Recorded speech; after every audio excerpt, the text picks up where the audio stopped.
गुरुर्ब्रह्मा गुरुर्विष्णुः गुरुर्देवो महेश्वरः गुरुसाक्षात् परब्रह्मा तस्मै श्री गुरवे नमः।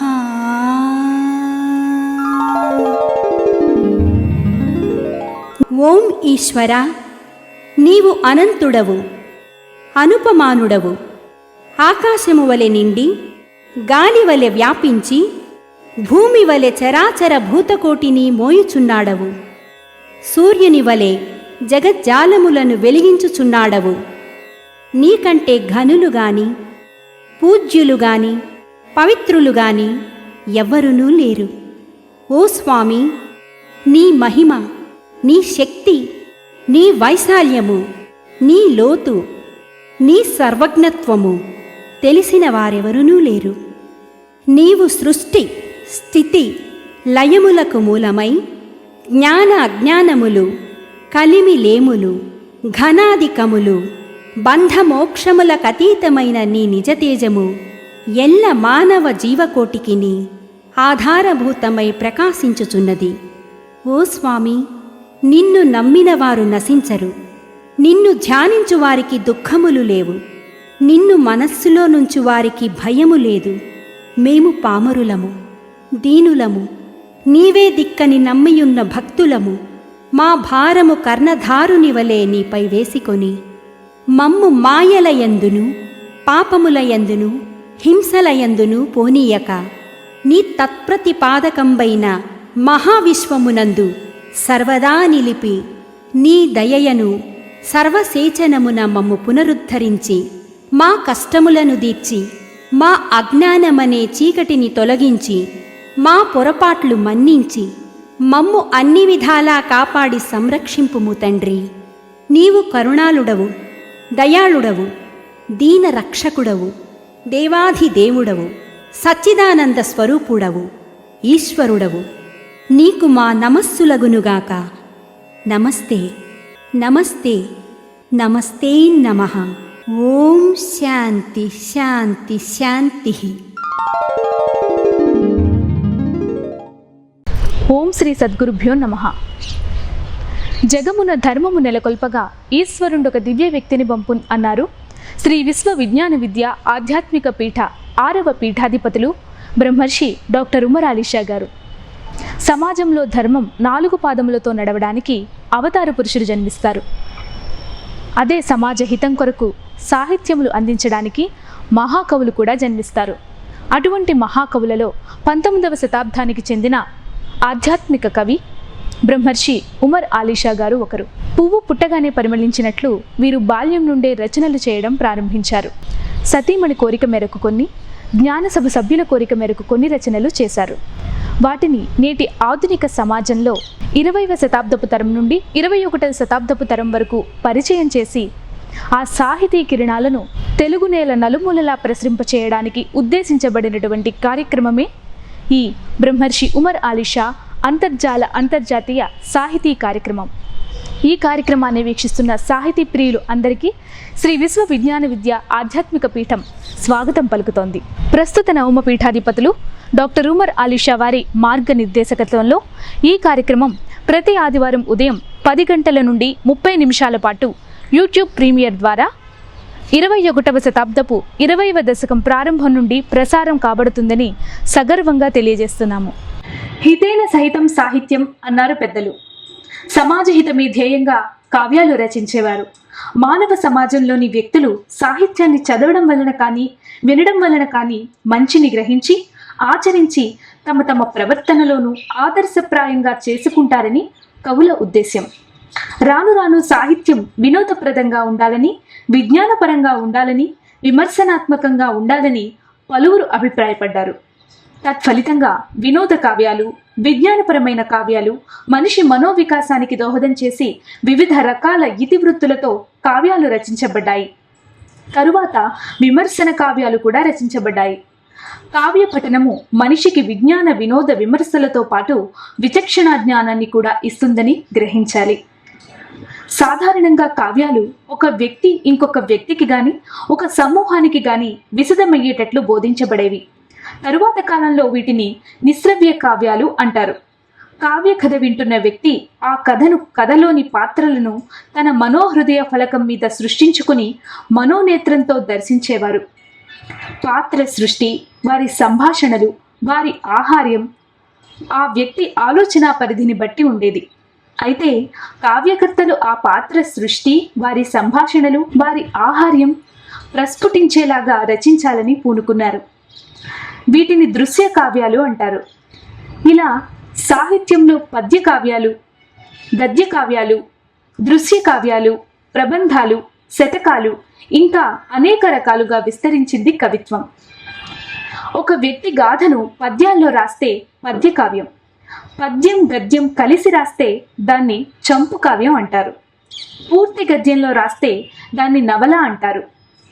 నవలలలో ఒక వ్యక్తి జీవిత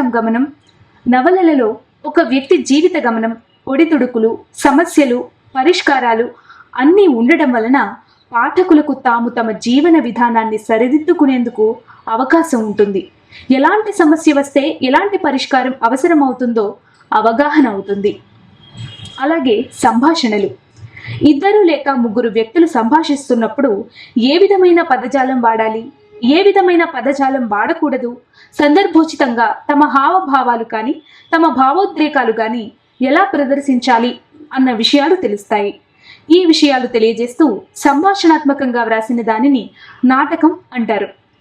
ఒక గొప్ప దేశభక్తుడిని గాని, తన మనసుకి నచ్చిన దేవుణ్ణి, దేవతను భక్తిభావంతో పద్యాల రూపంలో వ్రాసేటప్పుడు ఛందో నిబంధనలు ఉండాలి. వాటికి సూచించిన యతిప్రాసలు ఖచ్చితంగా పాటించి రాయాలి.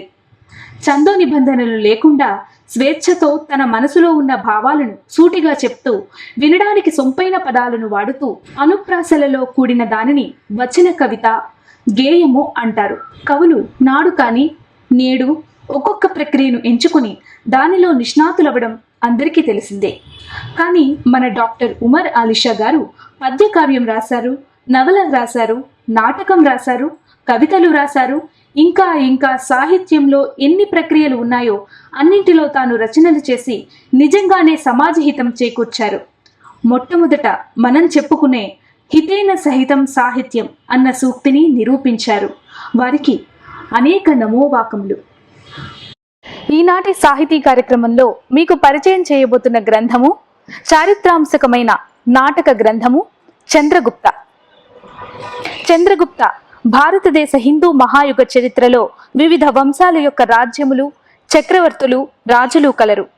గుప్తుల యుగము స్వర్ణయుగముగా పేర్కొంటారు. అటువంటి మగధ రాజ్యంలో నంద మరియు మౌర్య వంశానికి చెందిన చంద్రగుప్త మౌర్యుని విశిష్టతను ఈ నాటకంలో కవిగారు తెలియజెపుతూ భారత జాతికి ఉండవలసిన జాతీయ భావాలను, భరతమాత గొప్పతనాన్ని, భారతీయ ధర్మాన్ని చక్కగా ఒక విదేశీ వనిత పాత్ర చేత కూడా వర్ణింపచేశారు. ఈ చారిత్రాత్మక నాటకము ఆ రోజుల్లో అనేక చోట్ల ప్రదర్శించబడి ఇతర భాషలలోకి కూడా అనువదించబడింది. బ్రహ్మర్షి ఉమర్ ఆలిషా గారు 110 సంవత్సరాల క్రితం రాసిన ఈ నాటకం మానవ జీవితం ఉత్కృష్టమవ్వడానికి ఆచరించవలసిన 2 పనులు చక్కగా వ్యక్తపరిచారు. ధర్మాన్ని ఆచరించడం, తాను ఎన్ని కష్టాలు పడినప్పటికీ మాత అయిన మాతృభూమికి అనుకూలురుగా ఉండడం శ్రేష్టమైన పౌరుని జీవితానికి ప్రాతిపదికగా వర్ణించారు. ధర్మమేవ జయతే అనే భారతీయ విశ్వాసాన్ని చక్కగా ప్రబోధించిన ఈ 6 అంశముల నాటకం ప్రతి భారతీయునికి నేటికి ఆదర్శప్రాయంగా నిలుస్తుంది అనడంలో సందేహం లేదు. ఈ నాటకం ఆద్యంతము కరుణారసములతో, భారతీయ జాతీయతను రేకెత్తించు ఘట్టములతో, భావగాంభీర్యములతో నడుస్తుంది. ఇందులో జాతీయోత్సాహం బాగుగా వర్ణింపబడుటయే కాక గ్రీస్ దేశం యొక్క సెల్యుకస్, భారతీయుడైన చంద్రగుప్తుడు ఆర్యులు అయినందున ఆర్యుల యొక్క పూత చరిత్రములు ఈ నాటకంలో బాగుగా వర్ణించబడినవి.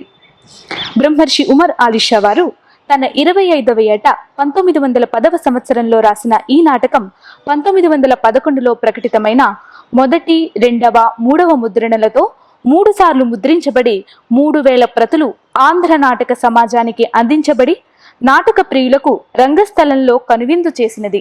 ఆ రోజుల్లో నటసార్వభౌమ చిత్తూరు వి నాగయ్య గారు ఈ చంద్రగుప్త నాటకమును చలనచిత్రముగా నిర్మించడం కొరకు కాపీ హక్కులకై పిఠాపురం వచ్చి 3 రోజుల పాటు పిఠాపురంలో ఆలీషా గారి గురించి ఎదురుచూసి చెన్నపట్నం తిరిగి వెళ్లిపోయారట. ఉమర్ అలీషా వారు ఢిల్లీ శాసనసభలలో పూర్తిగా నిమగ్నమైపోయి ఉన్నందున నాగయ్య గారికి ఆలీషా వారి దర్శన భాగ్యం కలగలేదు. అదే జరిగి ఉంటే చంద్రగుప్త సినిమా భారతీయ చలనచిత్ర చరిత్రలోనే ఒక కళాఖండంగా మొఘల్ ఆజాం సినిమా వలె నేటికి మనకు కనువిందు చేసి ఉండేది. ఈ నాటకం రాయడం ద్వారా కవిగారు భారతదేశం యొక్క యువతకు జాతీయతను పెంపొందించుకుని దేశ సేవా పరాయణులై ధన్యులు కమ్మని ఒక చక్కని సందేశాన్ని అందించారు. ఈనాటి సాహితీ సంచిక కార్యక్రమానికి విచ్చేసిన వక్త శ్రీ డాక్టర్ సంగాడి వీరరాఘవేంద్రరావు గారు ఫిబ్రవరి 5, 1941లో తూర్పుగోదావరి జిల్లా కోనసీమ ప్రాంతంలోని టీ కొత్తపల్లి గ్రామంలో జన్మించారు. పెరిగినది తూర్పుగోదావరి జిల్లా కేంద్రం కాకినాడలో.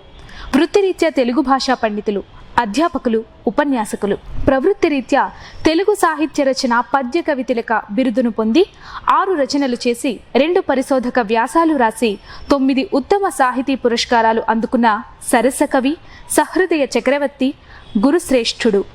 వీరు వ్రాసిన ఈ రచనలను మహారాష్ట్ర, కర్ణాటక రాష్ట్రాలు వారు గుర్తించి బహుమతులు ఒసంగి పాఠ్యాంశంగా కూడా పాఠశాల స్థాయిలో ఎంపిక చేశారు.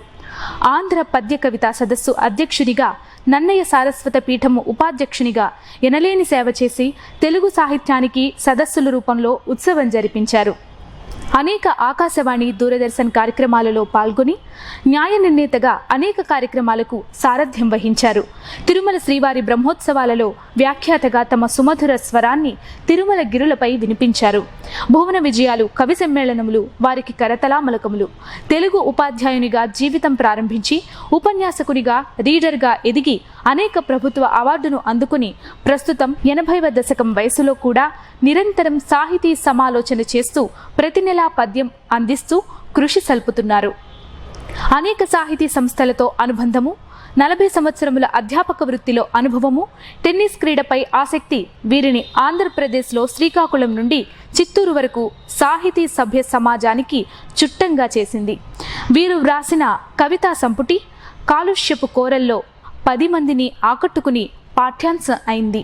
శ్రీ విశ్వ విజ్ఞాన విద్య ఆధ్యాత్మిక పీఠం ప్రస్తుత పీఠాధిపతి డాక్టర్ ఉమర్ అలీషా వారి చేతుల మీదుగా రాజమండ్రి ఆశ్రమంలో సన్మానించబడి గురువుల ఆశీస్సులు పొందిన శ్రీ రాఘవేంద్రరావు గారి ద్వారా చక్కని చంద్రగుప్త నాటకంపై ఒక విహంగ వీక్షణం ఈరోజు మన వెబినార్లో విని ఆనందించి సాహితీ తేనె మాధుర్యాన్ని గ్రోలుదాం.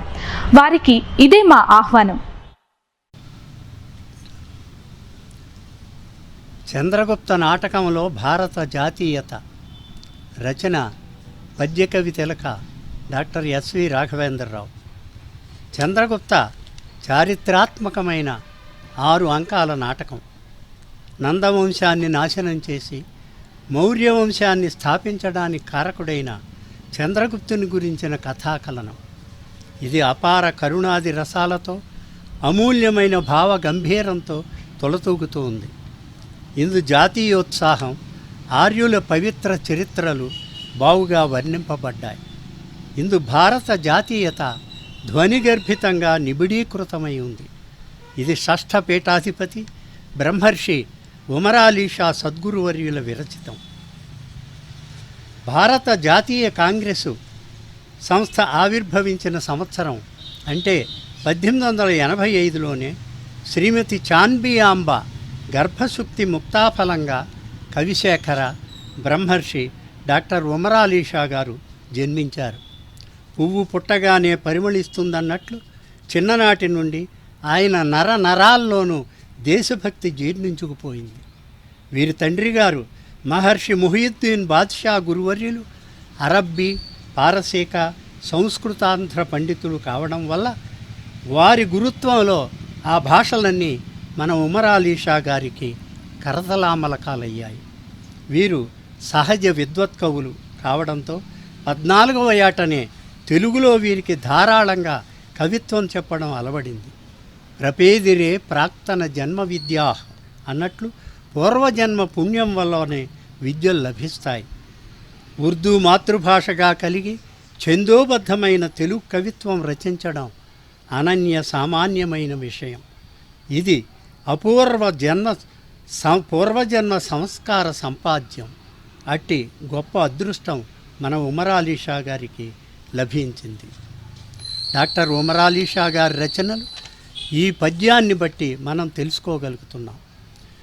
రచించినాడ విభ్రాజిత దివ్య ప్రబంధముల్పది కావ్యబంధములుగా వ్రాసినాడను కల్పనాసక్తమతి 10 నాటకంబులను కర్ణాటపక్కి కూర్చినాడను కళాకోవిదుల్ కొనియాడ నవలలు 10 నవనవలనగా తెలిగించినాడ ఉద్దీపితాఖండ పారసి కావ్యముల్ 10 రసికులరా రసము పెంపార అవధాన క్రమములందు ఆసువులయందు పాటలయందు కవిత చెప్పినాడను ఉపన్యాస సీమలిక్కి అవని ఉమ్రాలీ షా కవి అనగనేను అనే ఈ పద్యాన్ని బట్టి మహాభారత కౌరవరంగం,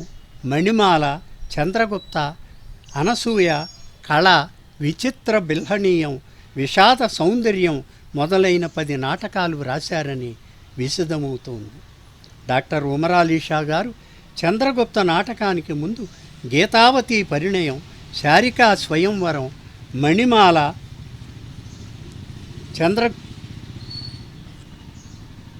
అనే 3 నాటకాలు వ్రాసినట్లు పీఠికలో చెప్పబడింది. చంద్రగుప్త నాటకం 1910లో వ్రాయబడి 1911లో ప్రకటితమైంది. ఈ నాటకం వ్రాసేటప్పటికి ఉమరాలీ షా గారికి 25 ఏండ్లు. కావ్యేషు నాటకం రమ్యం నాటకాంతం హి సాహిత్యం అనే విషయాన్ని బట్టి నాటకం సాహిత్యానికి పరాకాష్ఠ.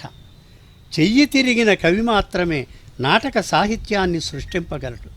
సాహిత్యం సమాజం యొక్క ప్రతిబింబం. విషయం ఏదైనా కవికి తెలియకుండా కొంత, తెలిసి కొంత సమాజంలోని విషయాలు తన సాహిత్యంలో ప్రతిబింబిస్తూనే ఉంటాయి. చంద్రగుప్త నాటకం నాటి భారత జాతీయతను ప్రేరేపించే విషయాలతో, వీరరసపూరితమైన ఘట్టాలతో ఒప్పుతుంది. ఈ నాటకంలో ఆయా సందర్భాల్లో ఆయా పాత్ర నోట దేశభక్తిని ధ్వనిగర్భితంగా కవిగారు పొందుపరిచారు.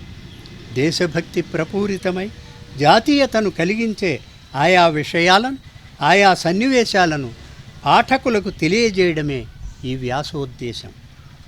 అనాదిగా సహజ సంపదలతో తొలదూగుతున్న మన భారతమాత సౌందర్య గరిమకు, అసమాన సంపదకు కన్నుకుట్టి 17 సార్లు గజనీ మహమ్మదు, 2 సార్లు ఘోరీ మహమ్మదు, చంగీజ్ ఖాన్ మొదలైన విదేశీయులెందరో మన దేశంపై దండయాత్రలు చేశారు. రత్నరాశులను కొల్లగొట్టుకొని పోయిన వారు కొందరైతే మన శిల్ప సంపదను నాశనం చేసిన వారు మరికొందరు. ఇక వ్యాపారం కోసం వచ్చిన విదేశీయుల్లో ఆధిపత్యాన్ని సంపాదించుకొని భేదించి పాలించాలనే రాజనీతిని ఉపయోగించి స్వదేశ రాజుల మధ్య విద్వేషాలు సృష్టించి ఆంగ్లేయులు భారతమాతను సంకెళ్లతో బంధించి నెమ్మదిగా భూభాగాలు హస్తగతం చేసుకుంటూ పరిపాలనాధికారాన్ని చేజిక్కించుకొని భారతీయుల్ని హీనంగా చూడసాగారు. ప్రజలకు పన్నుల భారం, రుణబాధ అధికమైంది. కాంగ్రెస్ స్థాపనతో దేశంలో ఐకమత్యం పెంపొంది చైతన్యం కలిగింది. ఆ సమయంలో 1910లో భారతీయుల్లో జాతీయతను కలిగించాలనే ఉద్దేశంతో ఉమరాలీ షా గారు ఈ చంద్రగుప్త నాటకాన్ని రచించారు. నాడు బీజప్రాయంగా ఉన్న జాతీయతాభావం, స్వాతంత్ర్య కాంక్ష మొలకెత్తి మొక్కగా మారి 1916లో మహాభారత కౌరవరంగము అనే నాటకాన్ని వ్రాయించాయి. గాంధీగారి సత్యాగ్రహాల ప్రభావం ఉమరాలీషా గారిపై పడింది. భీష్ముని పరంగా ధర్మరాజు, అర్జునుడు, కర్ణుల నోట పలికించిన భారత లోక పితామహుడు, భారత సత్పితామహుడు, ఉర్వికెల్ల పితామహుడు అనే పదాలు గాంధీగారి ఎడల ఉమరాలీషా గారికి ఉన్న అభిమానానికి ప్రత్యక్ష సాక్ష్యాలు. అంతేకాదు, మాకు స్వరాజ్యం రావలేను, ఇదే నాకున్న కోరిక అని భీముడు హస్తినాపురానికి రాయబారిగా వెళ్ళే శ్రీకృష్ణునితో ఉమరాలీషా గారు చెప్పిస్తారు. ఇది కేవలం భీముని కోరిక మాత్రమే కాదు, ఉమరాలీషా గారి కోరిక, నాటి భారతీయులందరి కోరిక. ఈ స్వాతంత్ర్య కాంక్షయే వృక్షమై 1934 సంవత్సరం డిసెంబర్ నెలలో అఖిల భారత శాసనసభకు ఆయన్ని సభ్యునిగా చేసింది. నాటి చారిత్రక నేపథ్యం అర్థమైతేనే చంద్రగుప్త నాటకంలోని భారత జాతీయతా భావం మనకు విశదమవుతుంది. మన భారతమాత గొప్పతనాన్ని అలెగ్జాండర్ సేనాధిపతి అయిన సెల్యూకస్ నోట మన ఉమరాలీషా గారు చెప్పించిన తీరు అమోఘం, అద్భుతం. ఏ మహారాజ్ఞికి హిమవర్ణ గంబులు కులగిరుల్ పెట్టని కోటలొక్కో, ఏ లతా తన్వికి హిందూ గంగా నదుల్ దరిలేని మంచి ముత్యాల సరులో, ఏ సరోజాస్యకు ఆ సింహళ ద్వీపము అత్యంత రత్నసింహాసనంబో, ఏ రమారమణికి భారత యోధుల కాళిదాసాదుల కన్న కడుపో, అట్టి సుగుణరత్నాకరమై జగాన అసదృశ విలాసినిగా అలరారుచుండు భరతవర్షవధూటిని బడయవలయు సమరభూమిని రాజుల సంహరించి. ఏ మహారాణికి భారతమాతకు హిమవత్పర్వతం సప్త కులపర్వతాలు పెట్టని కోటలయ్యాయో, లత వంటి శరీరం కలిగిన ఆమెకు సింధు గంగా నదులు దరిలేని మంచి ముత్యాల సరులో, పద్మము వంటి ముఖం కలిగిన ఆమెకు సింహళ ద్వీపము సింహాసనము, ఏ సాధ్వీమణి భారత యోధుల్ని కాళిదాసాది మహాకవుల్ని కన్నకడుపో, అట్టి సుగుణాలకు సముద్రమై సాటిలేని మేటిగా ఉప్పరుతూ ఉన్న ఈ భారత వధూటిని రాజులందరినీ సమరరంగంలో సంహరించి పొందాలి అని సెల్యూకస్ నోట చెప్పించిన ఈ మాటలు భరతమాత ప్రాకృతిక సంపద, సాంస్కృతిక సంపద, రత్నరాసులు, సౌందర్య విలాసం ఎందరో విదేశీయులకు నోరూరించాయి అనడానికి తార్కాణాలు. గ్రహములన్నిటిలో సూర్యుడెట్టివాడు, దేశములలో హిందూ దేశం అట్టిది. గ్రహములన్నిటిలో సూర్యుడెట్టివాడు, దేశములలో హిందూ దేశం అట్టిది అని మరొక చోట భారతదేశం యొక్క గొప్పతనాన్ని చెబుతారు. ఆంగ్లేయులు వ్యాపారానికై వచ్చి తీయని మాటలు చెప్పి మన స్వదేశ రాజుల దగ్గర మద్రాసు, బొంబాయి, కలకత్తా మొదలైన ఓడరేవుల వద్ద స్థావరాలు ఏర్పాటు చేసుకొని నెమ్మదిగా ఇంగ్లాండు నుండి సైన్యాన్ని దింపి స్వదేశ సంస్థానాధీశుల మధ్య భేదాలు కలిగించి ఒక పక్షం వహించి వారికి సైన్య సహాయం అందించి ఆ రాజుల వద్ద వ్యాపార నిమిత్తమై ఓడరేవుల్ని కానుకగా పొంది క్రమక్రమంగా ఒక్కొక్క రాజ్యాన్ని మింగేస్తూ దత్తత సిద్ధాంతాన్ని తీసుకువచ్చి సంతానం లేకపోతే రాజులు ఎవరినైనా దత్తత తీసుకుంటే చెల్లనేరదని ఆజ్ఞలు జారీ చేసి ఆంగ్ల సామ్రాజ్యంలో కలిపేసుకున్నారు. ఆ విషయాన్ని చంద్రగుప్తుని మంత్రి నోట నాటకర్త ఎంత చక్కగా చెప్పారో చూడండి. ఇప్పుడు ఆ నందుడాడెడు తీయని మాటలకు మోసపోకును, దంభమున పయోముఖ విషకుంభమట్లు వచ్చి, దంభమున పయోముఖ విషకుంభమట్లు వచ్చి, మేకవన్నెల పులి వంటి వారు తీయగా పలికి కపట మైత్రిని నటించి మృంగుదురు రాజ్యమును మన్ను మిన్నులనకా. మోసం చేత పైన పాలు లోన విషం ఉన్న కుండలాగా, మేకరూపం ధరించిన పులిలాగా తీయగా పలికి కపట స్నేహాన్ని నటించి మన్ను మిన్ను అనక రాజ్య సర్వస్వాన్ని మృంగేస్తారు అని బ్రిటన్ నుంచి వర్తక నిమిత్తమై వచ్చి మనసులో ద్రోహచింత పెట్టుకొని పైకి తీయగా మాట్లాడి కపటమైన స్నేహాన్ని నటించి ఒక్కొక్క రాజ్యం హస్తగతం చేసుకుంటూ మొత్తం భారతదేశాన్ని స్వాధీనం చేసుకున్నారు. వచ్చి తీయగా పలికి కపటమైత్రి రాజ్యమును మృంగు మొదలగు పద్యంలో ఉన్న అన్ని మాటలు ఆంగ్లేయులకు అన్వయిస్తాయి. ఈ విధంగా ఉమర్ షా గారు ఆంగ్లేయుల ద్రోహం మన కళ్ళకు కట్టినట్లు ధ్వనిగర్భితంగా వర్ణించారు.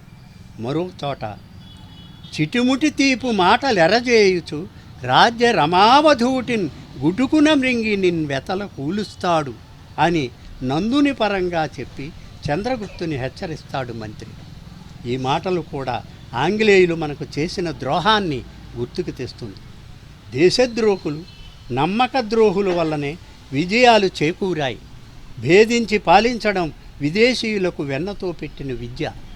అంబి వంటి దేశద్రోహులు కామిని కాంచనాలకు ఆశపడి విదేశస్థులతో చేతులు కలిపి స్వదేశ రాజుల బలాబలాలు బలహీనతలు రహస్యాలు వారికి చెప్పి వారి విజయాలకు కారకులై భారతదేశాన్ని పరదేశస్థులు ఆక్రమించుకోవడానికి సహకరించారు. ఇట్టి దేశద్రోహుల ద్వారా భారతదేశాన్ని ఆక్రమించుకోవడం సులభం అని ఎరిగిన సెల్యూకస్ ఎంత హేళనగా మాట్లాడుతున్నాడో చూడండి. మీ భారతీయులు బ్రతికియున్న బలుసాకు తిని జీవించుమందురు కదా, వారలతో యుద్ధమననెంత అని నందునితో పలికి తనలో తాను ఇలా అనుకుంటున్నాడు. భారతీయుల హతమార్చవలయునన్న ఉగి విభీషణు వంటి వాడుండవలయు, అడవి నరికెడు గొడ్డలియందు పెద్ద కర్ర లేకున్న సాగునే ఖండనంబు. భారతీయుల్ని చంపాలంటే విభీషణుడు లాంటి వాడు ఉండాలి. అడవి నరకడానికి ఉపయోగించే ఇనప గొడ్డల్లో చేత్తో పట్టుకోవడానికి అవసరమైన పెద్ద కర్ర కామ లేకపోతే చెట్టు నరకడానికి వీలు కాదు. ఆ కామ కూడా చెట్టు నుండి వచ్చిందే. స్వజాతీయుల నాశనానికి తమ స్వజాతీయులే తోడ్పడుతున్నారనే భావం ఇందులో ద్యోతకం. విభూషణుని వల్ల రావణుడు మరణించాడు. రాముడు రావణుని శిరస్సులు ఎన్నిసార్లు ఖండించినా వెంటనే మొలుచుకు వచ్చేవి. అప్పుడు విభీషణుడు తనకు అన్నగారి ఉదరంలో అమృత భాండం ఉంది, అది ఉన్నంత వరకు ఆయనకు మరణం రాదు అని చెప్పాడు.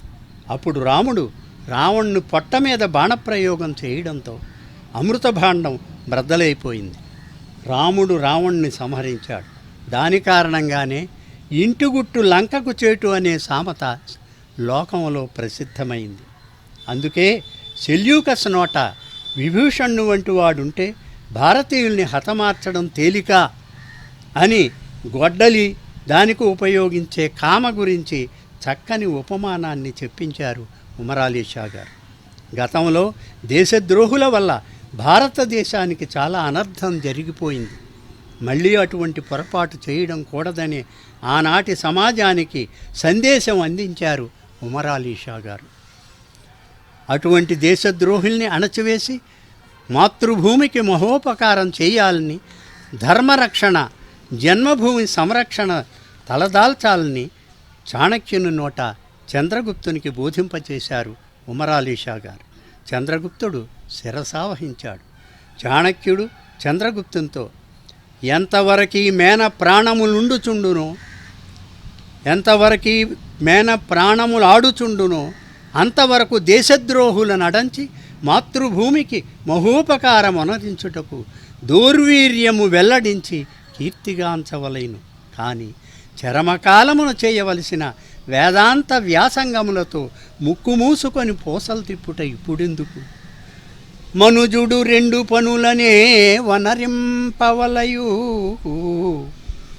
ధర్మమొక్కటి మరియు జననియగు జన్మభూమికి అనుకూలుండగుట ఇడుమలవడుచున్నన్. లోకంలో మనుష్యుడు ధర్మాన్ని ఆచరించడం, మాత అయిన మాతృభూమికి తనకెన్ని కష్టాలు కలిగినా అనుకూలుడై ఉండడం, ఈ రెండు పనుల్ని మనుజుడు తప్పక ఆచరించాలి అని ధర్మాన్ని, దేశభక్తిని ప్రబోధించారు. ఎప్పటికైనా ధర్మమే జయిస్తుంది. అధర్మంగా సంపాదించిన రాజ్యం శాశ్వతంగా నిలువదు. ఆంగ్లేయులు అక్రమంగా ఆక్రమించుకుని పాలిస్తున్న మన భారతదేశాన్ని తప్పకుండా దేవుడు ఇప్పిస్తాడు. దానికి మనకు అస్త్రశస్త్రాలు అవసరం లేదు అనే దృఢమైన భావం కలిగిన మన ఉమర్ అలీ షా గారు ఆ విషయాన్ని సెల్యూకస్ కుమార్తె అయిన షోణోత్తర్ నోట చెప్పించారు. చూడండి, షోణోత్తర చెలికత్తె వసంతిక ఇలా అంటుంది: చాణుక్యుల వారు శత్రువుల్ని సంహరించి అస్త్రాలు పారవేసి సన్యసించారు. అదిగాక చంద్రగుప్తుడు నిరాయుధుడే కదా, వారికింకా జయం బెట్లు అంటుంది. అప్పుడు షోణోత్తర ఇలా అంటుంది: ఓసి బేలా, నీవేమి రుంగుదు, దైవము లేదా, పాపమునకై దురాత్ములకు జయం వసంగునా, ధర్మము త్రికాలాబాధ్యమని నీ వెరుంగవా, ప్రజల రక్షించి దేశంబు పండు కొరకు భూమి ప్రార్థములు ధారపోయువారికి, ప్రజల రక్షించి దేశంబు పండు కొరకు భూమి ప్రాణార్థములు ధారపోయువారికి, అస్త్రశస్త్రంబులేటికి న్యాయమొకటే చాలు, శివపూజకును భక్తి చాలినట్లే. లోకంలో ప్రజల్ని కాపాడి దేశం కోసం ప్రాణధనాలు దారపోసే వారికి అస్త్రశస్త్రాలెందుకు, శివపూజకు భక్తి చాలినట్లు న్యాయం ఒక్కటే చాలు అని ఉమర్ అలీ షా గారు షోణోత్తర్ నోట చెప్పించారు. ధర్మమేవ జయతే అనే మన భారతీయ విశ్వాసాన్ని చక్కగా ప్రబోధించారు.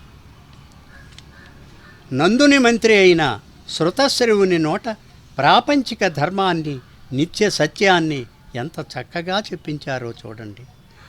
ఉల్లి పువ్వులెప్పుడు మల్లి పువ్వులు కావు, పసిమి ఇత్తడెప్పుడు పైడి కాదు, అట్లే నీచుడెన్న ఎన్నడు అధికడు కాబోలు, రాజ్యమున్న విబుధ పూజ్యమున్నా. లోకంలో ఉల్లి పువ్వులు మల్లె పువ్వులు కావు, తళతళ మెరిసే ఇత్తడి ఎప్పుడు పొత్తడి కాదు. అట్లే రాజ్యమున్న, అందరి పూజలు అందుకుంటున్న నీచుడు అధికుడు ఎన్నడూ కాలేడు. హిందూ దేశపు స్త్రీలు భారతదేశం అన్యాక్రాంతమవుతుందని తెలిసి అగ్నిప్రవేశానికి సన్నద్ధమైన సందర్భంలో కర్ణాటి పలుకుల్లో దేశభక్తి తొణికిసలాడుతూ ఉంది. దేశద్రోహుల్ని రాక్షసుల కంటే క్రూరులని చెప్పించారు ఉమర్ అలీ షా గారు. అయ్యయ్యో ఓ హిందూ మహారాజ్యలక్ష్మి, ఓ ఆర్యావర్త పుణ్యక్షేత్రమా, ఓ భారతవర్ష క్షమామ తల్లిక, నీకింక ఎట్టిపాట్లు రానున్నవో, నీవేమి కావలసి ఉన్నావో, నీ గర్భమున మున్ను రాక్షసుల కనగాంచి విసిగి విసిగి నేడు నీ ఆత్మపుత్రులచే రాక్షసుల కంటే క్రూరులను చేసుకుంటివా తల్లి.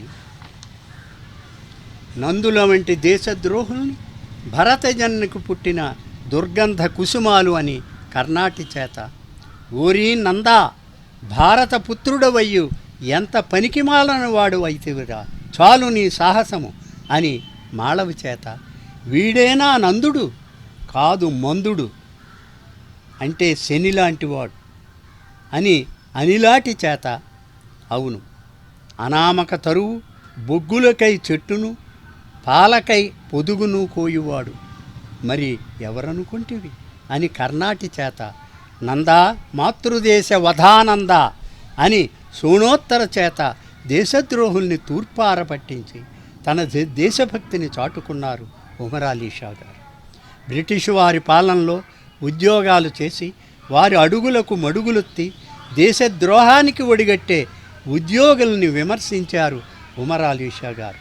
చూడండి, కావాలని నందుని ఆస్థానంలోకి ఉద్యోగులను ప్రవేశపెట్టి నేడో రేపో చంద్రగుప్తుని మేము ఈ పురి నుండి వెళ్ళగొట్టింతుము. అప్పుడు మీరు వానికి సహాయము చేయవలదు అని నందుని మిత్రుడైన శృతశ్రవుడు ఉద్యోగస్తులతో చెప్పగా, మొదటి ఉద్యోగి ఆవలకు సాగనంపుమన్నను పంపెదము అనగా, రెండవ ఉద్యోగి తనలో తాను ఏ ఎండకు ఆ గొడుగు పట్టు అంటే ఆంగ్లేయులకు తొత్తులైన ఉద్యోగులను గూర్చి ఇలా అనుకుంటాడు: ఓ ధన పిశాచమా, చంద్రగుప్తును ఎంతలో రాజ్యహీనునిగా చేసితివి. ఓ పరిజన్లారా, వాని సన్మానములప్పుడే మరచితిరా. వెలలకు అమ్మంగపడువారు కలరుగాని ఇద్దరే సుప్రసిద్ధులీలను. వెలలకు అమ్మంగపడువారు కలరుగాని ఇద్దరే సుప్రసిద్ధలీలను.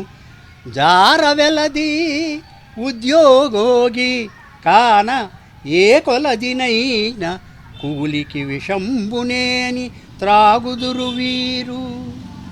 లోకంలో డబ్బుకు అమ్ముడుపోయేవారు ఉన్నారు, కానీ అందులో సుప్రసిద్ధులు వేశ్య, ఉద్యోగి. వీరికి ఏ కొంచెం కూలి ఇచ్చినా విషమైనా త్రాగేస్తారు అని చంద్రగుప్తునిపై సానుభూతిపరుడైన రెండవ ఉద్యోగి చేత చెప్పించి, నాడు ఆంగ్లేయుల దగ్గర పనిచేస్తూ వారికి తొత్తులై మన స్వదేశీయుల రహస్య విషయాలను చేరవేసే ఉద్యోగులను విమర్శించారు ఉమరాలీ షా గారు. చంద్రగుప్తుడు నందుంతో పలికిన ఈ పలుకులు ఉమరాలీ షా గారి జాతీయాభిమానానికి నిలువెత్తు నిదర్శనం. వయసును నీవు పెద్దవాడవు, మల్లి పువ్వునని చెప్పుకొనుచుంటివి, కానీ ఉల్లివాసన వేయుచున్నప్పుడు నిన్నేల నిందింపరాదు. స్వచ్ఛమైన భరతవంశ సంజాతుడవు, స్వచ్ఛమైన భరతవంశ సంజాతుడవు అయిన క్షత్రియుండవైన నీకు గ్రీసు దొరలకు సహవాసమేటికి. పెద్ద పులికి నక్క చెలిమి కలిగినట్లు నీకు గ్రీసు దొరలకు సహవాసమేటికి. పెద్ద పులికి నక్క చెలిమి కలిగినట్లు. చంద్రగుప్తుని ఈ మాట ఆంగ్లేయులతో సంబంధాలు పెట్టుకునే స్వదేశ సంస్థానాధీశులకు చెంపపెట్టు వంటిది. అన్నయ్య అయిన నందుడు యుద్ధరంగంలో ఆత్మహత్య చేసుకుని మరణింపగా విలపించుచున్న చంద్రగుప్తునితో శోణోత్తర పలికిన ఈ పలుకులు దేశభక్తి ప్రబోధకాలు. తల్లి దేశంబు చెరపగా తలచినట్టి కలుని విశ్వసించుట సిగ్గుగాదె చెప్పుమా. చంద్రగుప్తుని విజయానంతరం సెల్యూకస్ రాయబారి అయిన మెగస్తనీసు చంద్రగుప్తునితో చెయ్యి కలిపి, ఓ రాజచంద్ర, నీకు అభిమతముగును కాక. నీ క్రూర కృపాణమున వైరుల చీల్చి భారత రాజ్యలక్ష్మిని పడసిన మహాభాగ్యశాలివు. ఇంకా నీ ప్రాగల్భ్యము త్రిలోక వందనీయము సుమా.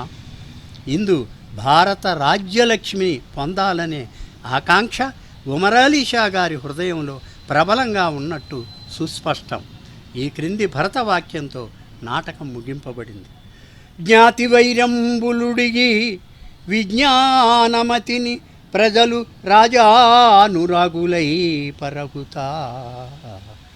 పాపి దుర్జాతి దుర్భిక్ష బాధలివియు ప్రజకు రాకుండా రాజు కాపాడుగాక. ప్రజలు తమలో తాము అనురాగంతో దాయాదుల వైరాలు విడిచిపెట్టి జీవించాలని, పాపుల వల్ల దుష్టజాతుల వల్ల దుర్భిక్షం అంటే కరవు వల్ల ఏ విధమైన బాధలు పొందకుండా ప్రజలను కాపాడుగాక అనే సందేశాన్ని అందించారు. భరతవాక్యంలో జ్ఞాతి వైరం అనే పదం ద్వారా ఐకమత్యం కలిగి ఉండమని, జ్ఞాతి అనే పదం ద్వారా స్వదేశ సంస్థానాధీశులకు ఒక హెచ్చరిక చేస్తూ ఐకమత్యం కలిగి ఉండమని, పాపి దుర్జాతి పదాల ద్వారా పాపులైన ఆంగ్లేయులు అనే ధ్వని కలిగేలా భరతవాక్యం పలికారు. ఈ విధంగా చంద్రగుప్త నాటకంలో వివిధ పాత్రల ద్వారా, వివిధ సన్నివేశాల ద్వారా భారత జాతీయతను, దేశ సేవా పరాయణత్వము నాటి ప్రజల హృదయాలలో రేకెత్తించడానికి ప్రయత్నించి బ్రహ్మర్షి డాక్టర్ ఉమరాలీ షా గారు కృతకృత్యులయ్యారు, ధన్యులయ్యారు, చిరస్మరణీయులయ్యారు.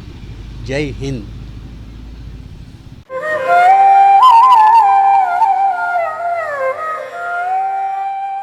ఇప్పుడు చంద్రగుప్తలోని భరతవాక్యము పద్యాన్ని శ్రీ ముకుంద ప్రవీణ్ గారు ఆలపిస్తారు. జ్ఞాతి వైరంబులుడిగి విజ్ఞానమతిని ప్రజలు రాజానురాగులై పరగుగాత. జ్ఞాతి వైరంబులుడిగి విజ్ఞానమతిని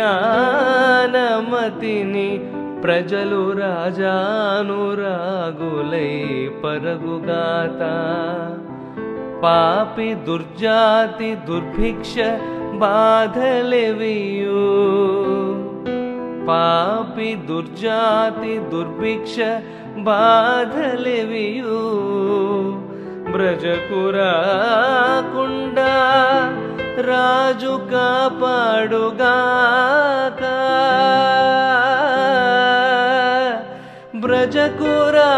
బ్రజకురాకుండా రాజు కాపాడుగాక.